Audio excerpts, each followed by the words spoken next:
Okay, welcome to part 3 of our Monopoly lessons. Let's go through another example, right? These are fun.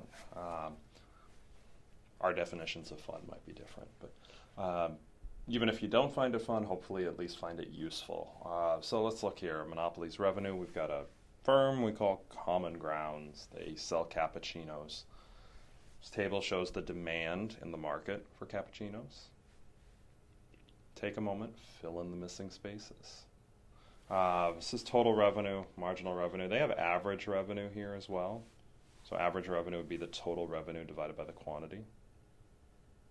So take a moment, pause this, and go ahead and fill in the chart.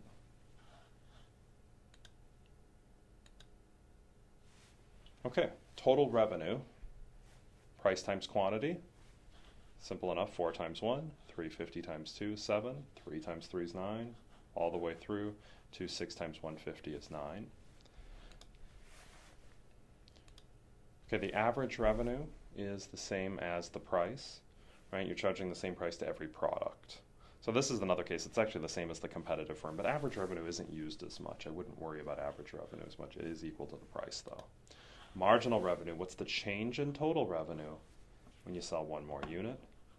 Right, you go from, you sell the first unit, you get 4 in total revenue. The second unit, you get 7. Oops, let me go back. Second unit, you get 7 in total revenue. That means you have $3 in extra revenue, right? 7 minus 4. 9 minus 7 gives you 2 in extra revenue if you sell that third cup. Fourth cup gets you $1 in extra revenue. Fifth cup, you get no extra revenue, right? Selling 5 cups at $2 each or 4 at $2.50 each. No extra revenue, and actually you lose revenue if you decide to sell a 6th cup of cappuccino. Okay, let's look at the demand marginal revenue curves. Demand curve, normal, every demand curve that we're used to seeing. Marginal revenue curve, as we've discussed a couple times in the series, it's always below the demand curve, right? Marginal revenue is always less than the price. So for any quantity, the marginal revenue is lower than the price.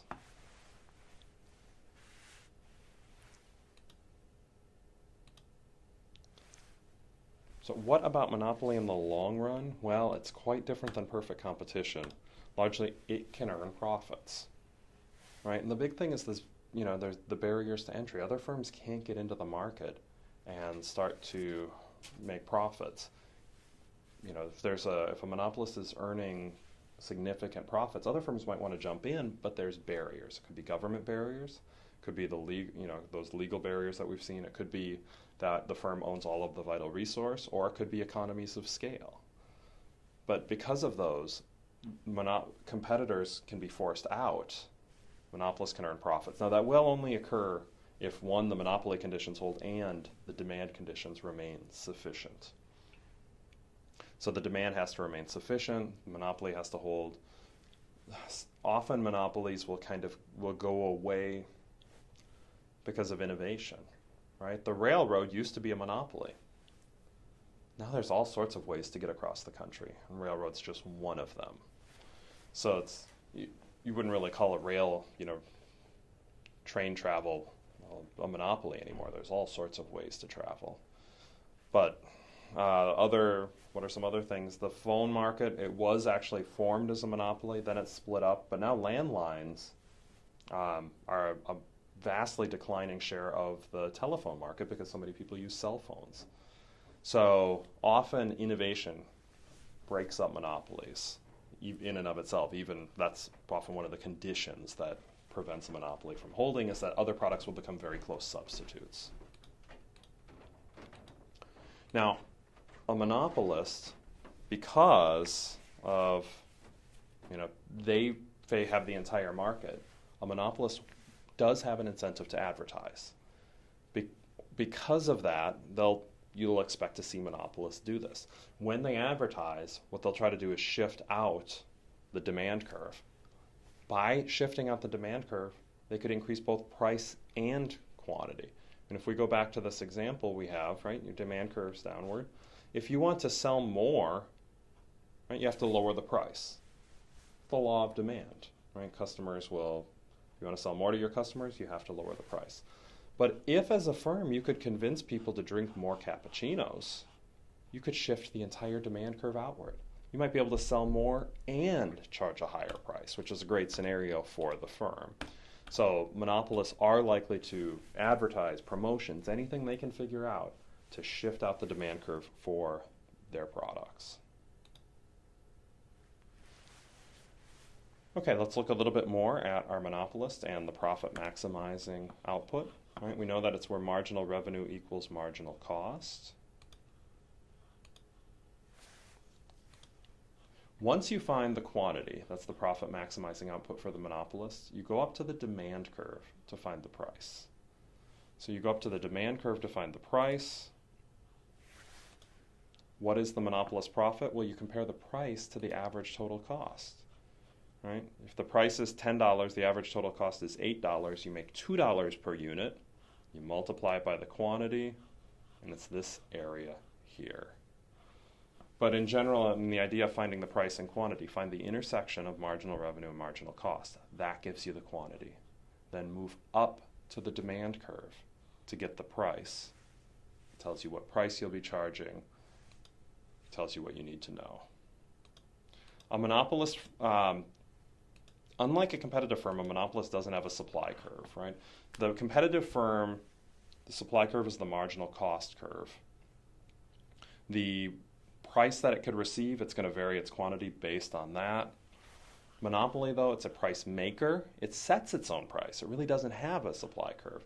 Quantity does not depend on price. They're jointly determined by marginal cost, marginal revenue, and the demand curve. It's kind of a nuanced point, but a monopoly firm, what they do is they look at the demand curve for the market, and that's how they figure out what quantity to produce. It's not a supply curve like what we see with a perfectly competitive firm.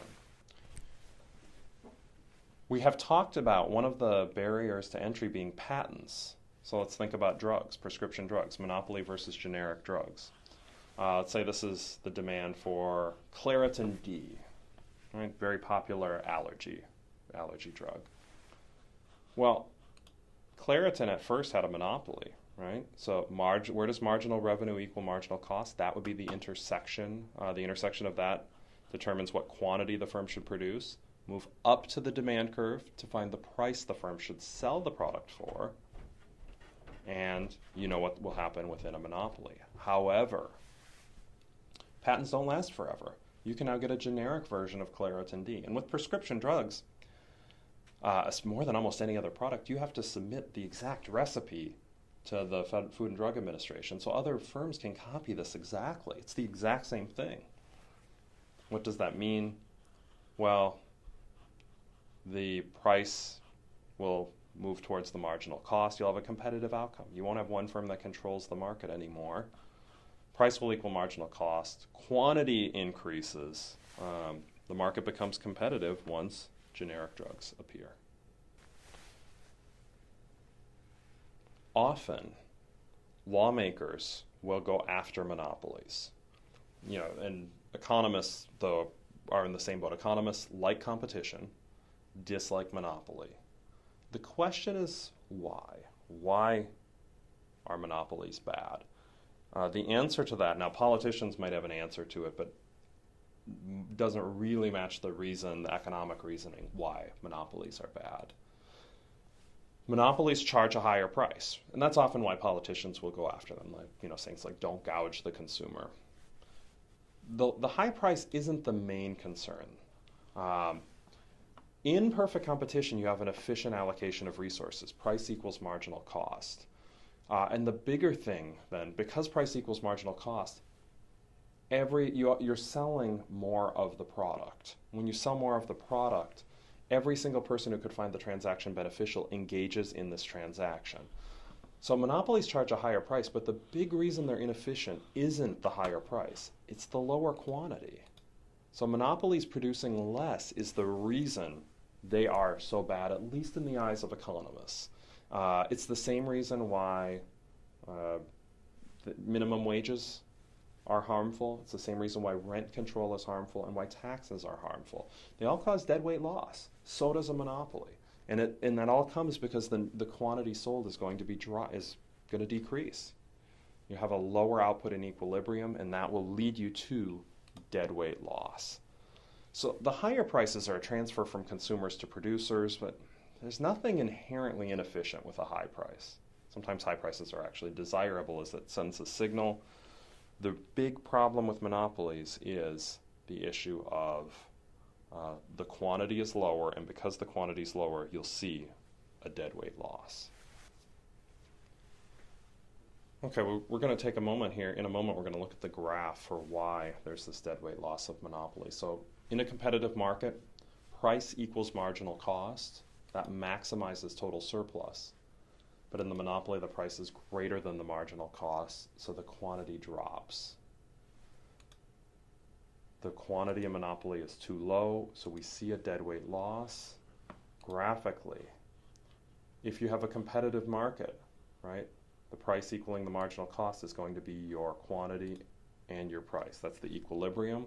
This would be what happens in competition, and that's why there's a little subscript C for quantity in competition. Total surplus is maximized. With a monopoly, right, you have your marginal revenue equals marginal cost. That's going to tell us what quantity they'll produce, and then they'll charge this higher price. Well, you had some consumers in a competitive market who would have bought the product, and producers who actually would have found it useful to sell because the price they're getting is more than the cost. Those aren't going to happen when you have a monopolist. So you're going to have a deadweight loss. You're going to have some transactions that would have made both parties better off. But because you're not in a competitive market, those won't happen, and that leads to deadweight loss.